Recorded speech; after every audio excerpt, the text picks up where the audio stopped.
Today, we're going to be talking all about testing and testing accommodations that are listed out in the IEP. So if this is information that you are wanting and to know why this information is listed in the IEP, then let's get into this video. My name is Kathleen, by the way, and I'm a dyslexic here to help other dyslexics. I help busy, overwhelmed parents understand their child's frustration with dyslexia so they can encourage, empower, and support their child.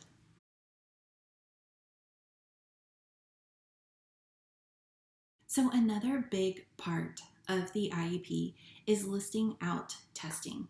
Testing includes state testing and district testing, or any type of testing the child is required to do. So with the testing, this is going to list out the state testing, so all of those big, huge tests that the child's required to take at the end of the year. In this, it's going to list out which tests they are required to take, any district tests that they are required to take to see how they're performing against their peers, and just general tests like the classroom teacher might give. So all of these tests are going to be listed out in the IEP. If the child's exempt, it will be listed here. If the child is taking a different test compared to their peers, it will be listed here and agreed upon. Most of the time, dyslexics take the same test as their gen ed peers. Sometimes they do, sometimes they don't. With testing, it is very important to make sure that this is all documented. The next big thing to make sure that you have documented is the accommodations that go along with testing. With the accommodations, there can be any type of them, but the most common ones that we see are small group testing. So they are pulled from the classroom to go to a different classroom to take the test, and they will be in a smaller group instead of just with their gen ed peers. Another big one is extra time or double time, depending on your state and how it's worded. Some places believe in like time and a half, some places believe in double time, and other places believe in untimed. And sometimes there are stipulations with that, where basically they have all day, and if they don't finish it at the end of the day, then they're finished. Some of these things just don't need to be dragged out for days and days. Another one is depending on your state, and you would have to do the research for this, and your district, the questions read aloud. I have seen in certain states like Virginia, the child has to specifically qualify and have specific goals in the IEP, talking about how they are working on decoding, and it spelled out in the IEP that they're having trouble reading. I know in Texas, it is the same way. You have to have like a decoding goal or a goal working on reading and having reading issues. So it has to be listed in the plaque and goals. But if they have that, then they can qualify for the test questions to be read aloud.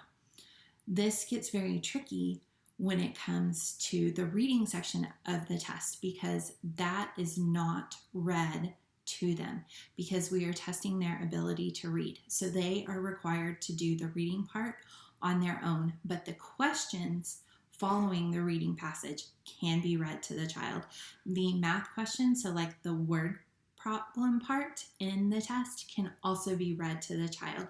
So you need to look and see and follow up with your state rules if that is an option for your child, because if they are struggling with reading that much, then this will definitely help them. It's not going to give them an advantage, it's going to level the playing field, and that's what accommodations do. Another big one in Texas that we used is graphic organizers, and lately they came out with graphic organizers gave students too much of an advantage, so they were allowed blank graphic organizers. So when it came to like the multiplication chart, you could have the multiplication chart, but none of the numbers were filled in. So we had to take our time to teach children how to fill in the multiplication chart so they could use it, which was a whole nother step, but it was worth it because they could have that information. They would do the multiplication chart first, and then they would start their test.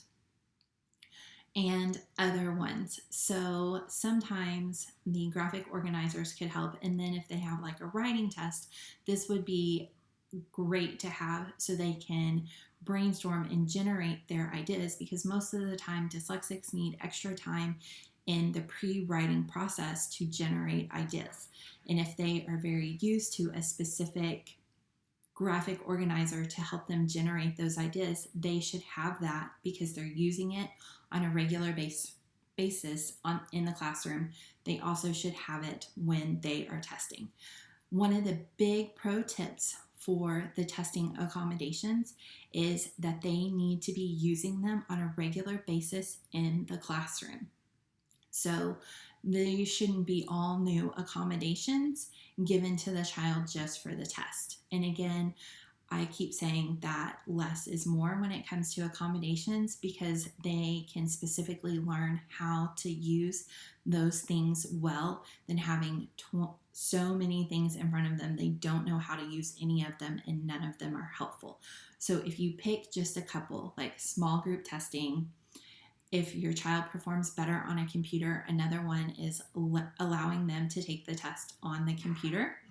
And sometimes the computer can read more than like a test proctor could read to them. And so that was one thing to consider. And if they just are used to hearing and doing all of their work on a computer, then that would definitely be an accommodation you would want to consider. So there are lots of accommodations, but these are the most popular. So the small group, the untimed, if they qualify for the read aloud, to have the read aloud, or to take it on a computer.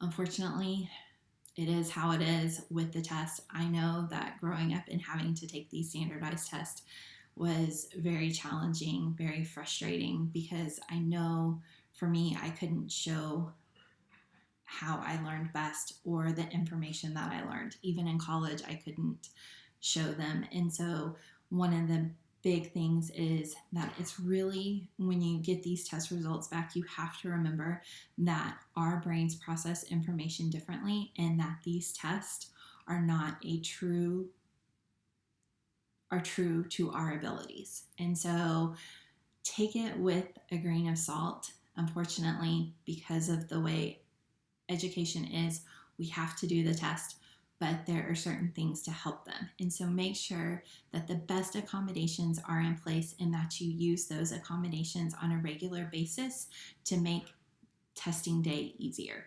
I hope you found this information useful, and thank you so much for watching this video. I have so much more coming out, but this is the continuation of my IEP series. So I have the qualifications video here for you. I have the present levels here. I have goals here, and I have accommodations and modifications for you here. So those are all of the ones. If you found this video useful, go ahead and give it a thumbs up and subscribe to my channel. I also wanted to let you know that I have something out. It's a free resource to help you better understand dyslexia, and it's called a Dyslexia Guide. I have taken 7 facts, 7 myths, and 9 advantages of being dyslexic and put them in a guide to help parents better understand dyslexia. And I hope you grab that. I'm going to link it for you in the comment section below, and I will catch you in my next one. Bye, guys.